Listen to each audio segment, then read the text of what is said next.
Sabay-sabay na pinailawan ang mga giant Christmas lanterns sa La Union Police Provincial Office o LUPPO grounds sa Camp Diego Silang, Barangay Carlatan, City of San Fernando, La Union. Merong 22 naglalakihang lanterns na entry sa parole making contest. Nalikha mismo ng mga kawani ng 20 police stations sa probinsya at 2 police mobile force companies ng lalawigan. Ang mga ito gawa sa mga patapong bagay at mga indigenous materials. Tonight, Campo Diego Silang transformed once again into a small universe of God.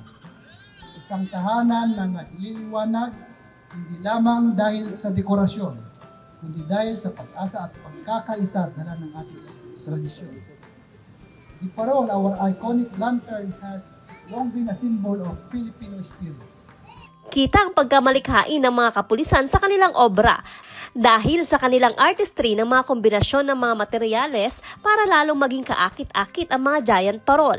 Hinusgahan din ang pinakanagningning sa lahat. Third place ang giant lantern ng San Fernando City Police Station. Ang giant parol naman ng Santo Tomas Police Station ang second place. At ang nagwagi, ang likhang higanteng parol ng Balawan Police Station. Saya po dahil kumbaga nagbunga po yung hirap po ng tropa natin.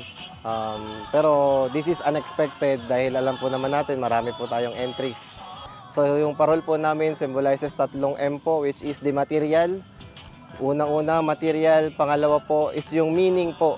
And then yung pangatlo is the moment. Na nasabi ko nga po that the Christmas is the sineselebrate po natin is yung birth po ni Jesus Christ. Ang obra hindi lang simbolismo ng sining at talento ng kapulisan, kundi nagpapahiwatig din ng pagkakaisa sa pamamagitan ng pagtutulungan upang mabuo ito at liwanag na simbolismo ng pag-asa sa ating mga kababayan. Pinapakita po natin yung Filipino culture and ikinhalang-alang natin yung hope, family, and unity.